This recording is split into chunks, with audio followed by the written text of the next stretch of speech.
and welcome back to the Adobe Live Portfolio Reviews live from OFF. We have another session here now with Craig Black. Hello there. Hi, good to have you here. You're an amazing visual artist. And on the other side of the screen line, we have Anna Kuko. Anna, hi, good to have you here. Hello, thank you for having me. Anna, where are you currently based? Right now, I'm currently based in Berlin. Ah, that's lovely. I lived there for quite a while, so hi to Berlin. Anna, you have about 20 minutes now to have a look at your portfolio, and Craig will give lovely insights. He did a great job before, so I'm really, really excited to see what's going to happen next. Anna, would you like to give us a short introduction about who you are, what you do, and in case you have any questions for Craig, let us know. Okay, thank you. So I'm Anna. I have a multimedia design bachelor, but I did a 1-year master in Elisava, Barcelona, focus on web development. So since that time, I've been working on the web, half as a designer, half as a front-ender. From the time that I moved to Berlin, I focused myself more on the front-end part, so the design was not so on my daily basis, although it was still my passion because I'm like very visual, and I was a typical designer that decided to go fully deep on front-end because that web page never looked exactly how I liked. So I was that picky girl. So that's why I decided like, no, I will do this part because I really want like for all the designers to be happy when they want to see the page exactly the same. So yes, since I had like the opportunity to work on a company like this one that I'm showing the portfolio mostly, I had the opportunity to work as a full-time designer.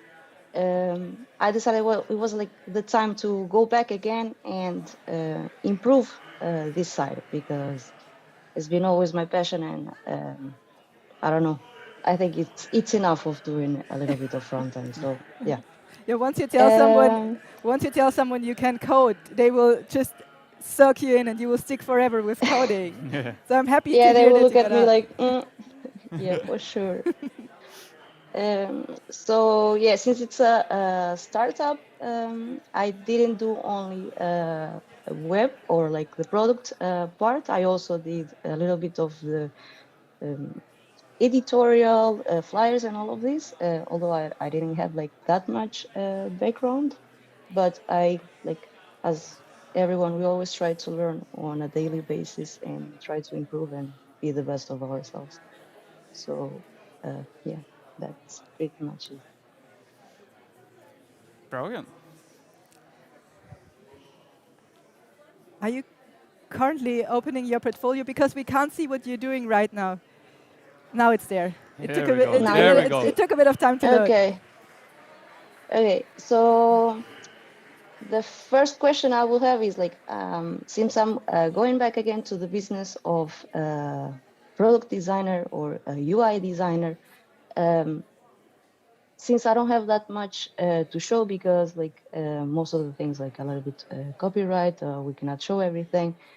Still, should I have like logo type works and editorial, even though like I'm not trying to be focused on it, or you know. Okay.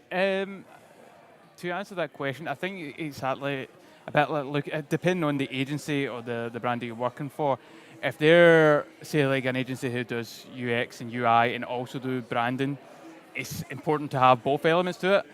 If they just focus on UX and UI, just focus on that in your portfolio. I think you need to Okay. curate it every single time, depending on who you're applying to and any kind of brand as well.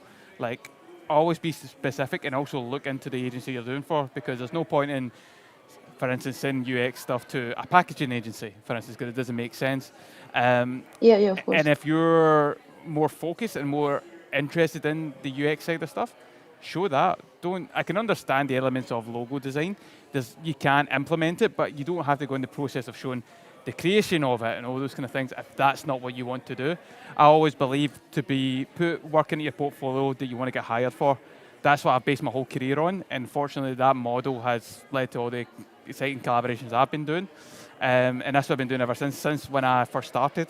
And even to give you insight, when I graduated, I went to a company which was motion-based work, and I actually didn't have any motion background whatsoever.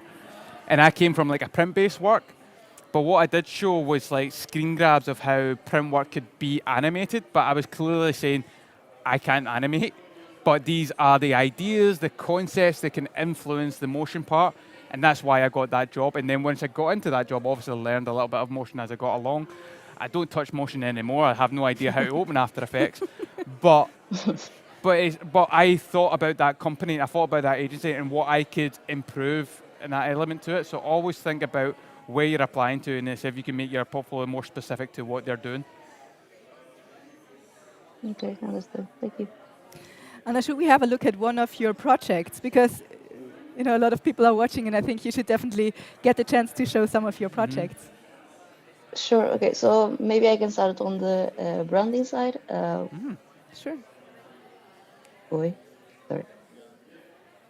So here I have like a little introduction about what is the company working on, what is it focus, and what I did. So in this case, it was like just the brand identity. We had just the logo, but it was like very with some problems. Since it was a startup base, all of the websites and everything related to the company, it follows the same design line. So at the end, they all look alike. They don't have like their own identity. So they also had problems with the colors. They also were not satisfied with it. The combination of the colors were not matching.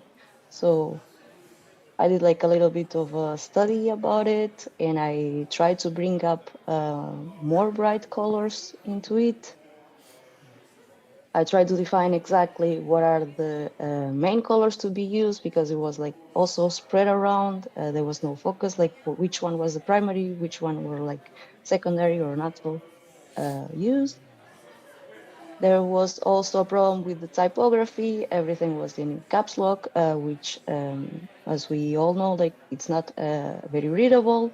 The size of the titles was also like very subtle, so there was no clearly visual difference.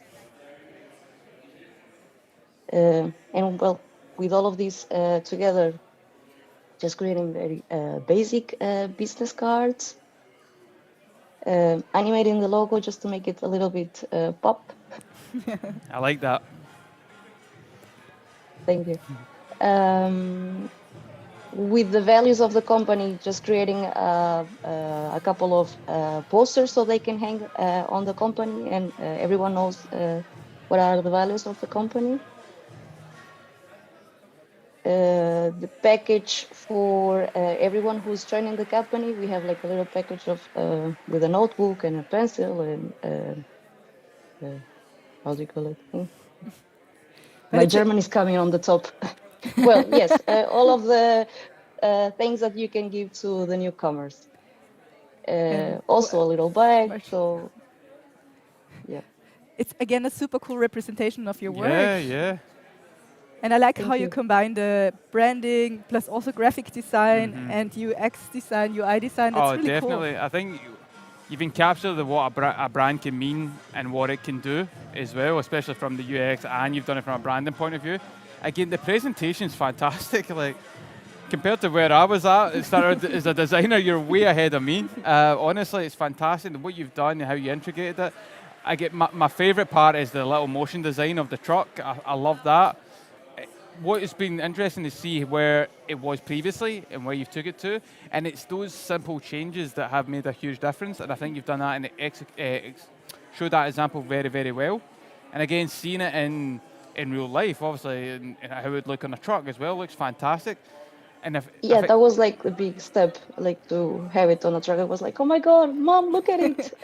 and that's such an awesome. How awesome is it to see your work out there in the real world? It's such an amazing feeling, and I still to this day when I see things out there, I'm still wow. Phoning my mum as well. Like, come see this. But no, that's awesome. You've Thank done you. fantastic, and I think the brand is actually really, really smart, and you've done it and you've executed it very well.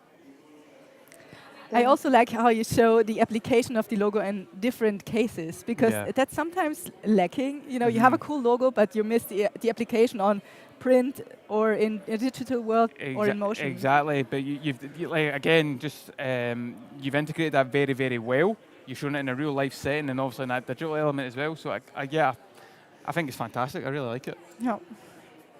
I mean, I didn't invent it. Like all of these is like things that they really wanted. Like they wanted a sign, a Hmm. branding sign. We really needed to have a branding for the truck. So real cases, yeah. That's impressive. It's very rare that clients really put all those things into action. Oh yeah, yeah. You what? Oh, yeah, We had a nice it marketing it girl. doesn't always happen, but it's always wise to show where the brand can go. Yeah. Um, it happens all the time. There's many times I've done proposals and shown this is what we've got, but this is where it could lead to. But that's not to say in the next year, 2 years, that they might do the stuff that you've done. But you've gave that brand a focus and a destination where they can go. So you've done the right things by presenting this. And again, and it all works as a brand and it works very, very well. Yeah, I agree. Okay, so I'm not that close. So Anna, what's coming next for you? What are your next steps in design? Right now, like just trying to focus on the product part because it's like it's the thing that we really need the most in the company, and it's the one that gives me more satisfaction to have like solving a problem or having an idea and then getting the final result. So yeah, that's the main one for now. That sounds really cool. Brilliant. Do you have any more questions for us, Anna? Um, no, maybe I can show you the UI part. So Yeah. that this is the one that I almost like more scared about it. Definitely, yeah. Okay, so again, the same. Since we did a rebranding, we also needed to do a redesign of everything that they had. So here I say like, what was the problem with it? That the website looked very busy, clutter, and had a lot of sections that were asking and screaming for attention. So yeah, we had to do that cleanup. Here, like just a compilation of websites that everyone was like they like it a lot and they wanted to go on that direction. Yeah. Yeah. It's always good Uh, to have a mood board and to Oh, show the definitely. client where to go to.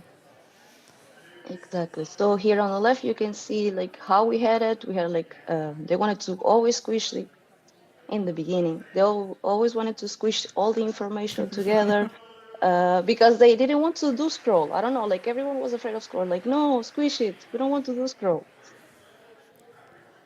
Um, It never ends. I'm Yeah. always hoping that people would exactly. get over it, but no. There's always the fear of scrolling.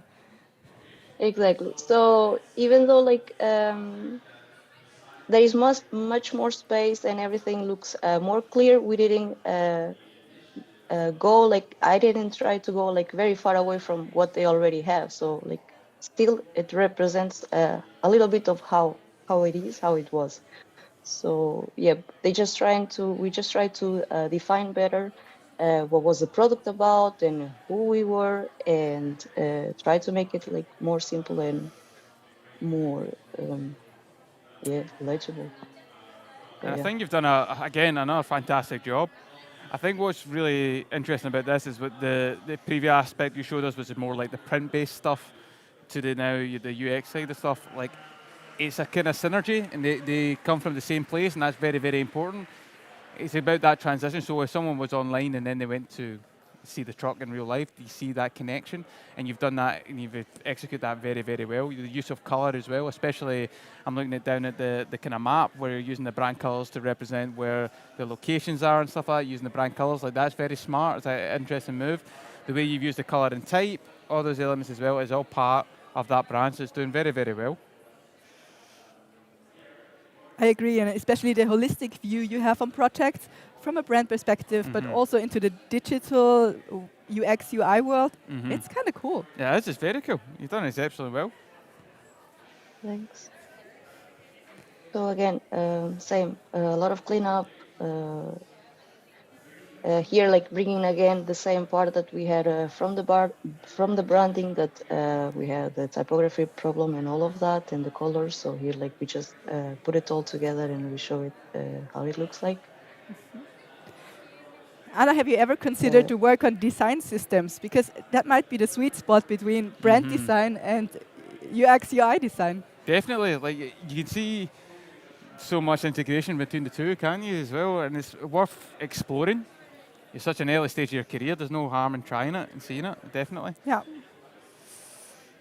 I think that it will be also a nice thing, because like since I have the front-end background, it's always like makes me think how things will look like after, and how to collect, and how everything like goes along. So yeah, but definitely. And I like what you said at the very beginning, that you are aiming to create websites that look like the designs of designers, and not the other way around. It's some messy code somehow stacked together. Yeah. Very nice. Like, and the rest is just like a collection of all of the rest of the pages and how it looks in mobile. So yeah. Craig, what would be a generic feedback you would have for Anna to improve her portfolio and move it forward? So I'm a big believer in self-initiated work. So if you've got an idea of where you would love to work, a certain kind of project, obviously sometimes it's hard to find that client to actually bring it to life. So I would take that upon myself to create it and bring it to life myself. So whether that's the UX for X product or X brand, go do it. Go spend time in your evenings and weekends practicing away and bring it to life, because you never know who's going to see that. Hopefully that brand or that agency that you would love to work for, and share it with them. There's no harm in sharing it, because the worst case scenario is they say no, but the best case is they say yes and offer you a job or a position and all those kind of things. Like, I think that would be the best thing you could do now to especially expand your portfolio. I think everybody feels like you need to do client work, but what self-initiated work allows you to create your own brief, but also create your own deadlines as well. Be tough on yourself. Say, by this point, I'm going to have this project finished, and that means that you can create more projects. But then, before you know it, you've had maybe 3 or 4 projects in your portfolio that you can showcase to the world, agencies, or wherever you want to go next, kind of thing. I absolutely agree. How does that sound, Anna? Sounds amazing. Yeah, it's a good idea. I have to do that. And there's also no pressure with time, because you're anyway in a good place. So Exactly. And you can do whatever you want. Yeah. Exactly. Don't limit yourself in any way. Push the boundaries, experiment, try new things. Like, different areas of design as well will massively influence the stuff that you want to do now. So don't, just try and experiment, definitely. Okay. Thank you. And I think we're almost at the end of this session. Are there any questions you would like to ask? Anything that's still there that has to be said now within this portfolio review? I mean, because like now that I'm like more clear about the portfolio, what I have to do, I'm not so lost about it. It will be like a little bit more on the interview part, because like on that way I'm like completely out. So like, do you have any advice for someone who is like trying to enter this business? I always say, at the end of the day, you're speaking to another human being. Don't put anybody on a pedestal. They're the same as you. They were in your position at one point in their career as well. So always remember that. Be yourself. Be genuine, be authentic. If you have a struggle with something, explain it to them. Just try and be you. That's the best advice I could possibly have. Don't try and hide or try and be someone who you're not, and then go in that portfolio with the confidence, going, you know what, I deserve to be here and deserve this opportunity, and I'm going to be myself. And that's what I've went on, and fortunately people connect with that. Because at the end of the day, we can only be genuine, authentic people, and I think that's the best way going forward. Okay, makes sense. I think those were lovely words to end this portfolio review. Very good question too, Anna. I'm very happy that we managed to hear that and that you ask, because this is a question a lot of people have and rarely get the chance to ask someone like you who has so much experience already. Thank you so much, Anna. This was amazing. Let's keep in touch. I will definitely keep following your work. And I think that's for us too. That's it. I think so. We have to wrap I've up. had a fantastic time. I've enjoyed my time here, and yeah, thanks for having me. Thank you so much for your feedback on all the portfolios. This was amazing. Everyone else watching, stick around. There are more interviews to come and more portfolio reviews to come. We'll be around. Thank you for watching, and see you later. Bye-bye. Bye-bye. That was fun.